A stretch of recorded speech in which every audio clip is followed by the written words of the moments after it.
ઊણ ગામ વાઘેલા રણુભા અનુભા જે આ પુલ 25 થી 30 વર્ષ જૂનો છે અને 2017ની અંદર પાણી આવ્યું હતું ત્યારે જે સરકારશ્રીને અમે રજૂઆત કરી હતી પણ આજ સુધી તેના પગલાં લેવામાં આવ્યા નથી. અમારે સરકારશ્રીને આ નમ્ર વિનંતી છે કે તાત્કાલિક અમને નવો પુલ બની આપે અને 1 થી કોલેજ સુધી અમારા સ્કૂલની અંદર છોકરાઓ આવે છે તો 1-2-3 દિવસ અંદર જવા આવવા માટે તકલીફ ન પડે અને છોકરાઓને કોઈ તકલીફ ના થાય એના માટે અમે સરકારશ્રીને રજૂઆત કરીએ છીએ. તાત્કાલિક અમને પુલ નવો બની આપે. અસ્તુ ભારત માતા કી જય.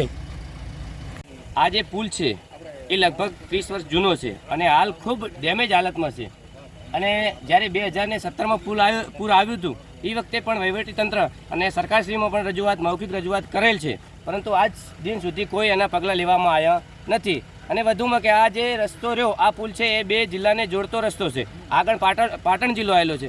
આ સરહદી જિલ્લાને જોડતો રસ્તો એ અહીંથી લોકો ઘણા જ પસાર થાય છે અને અમારે અહીંયા ઊણની અંદર 1 ધોરણથી સાયન્સ કોલેજ સુધીની સુવિધા છે અને ત્યાં વિદ્યાર્થીઓ પણ અવર જવર એક દિવસમાં લગભગ વિદ્યાર્થીઓને 2 થી 3 વખત અવર જવર બસોની થાય છે.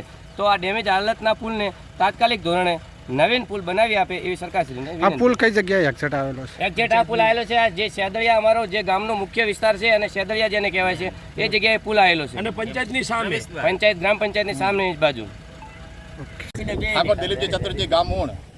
આ પુલ લગભગ 25 થી 30 વર્ષ જૂનો છે અને આ સ્કૂલ આ પુલ 7 થી 8 ગામને જોડતો પુલ છે.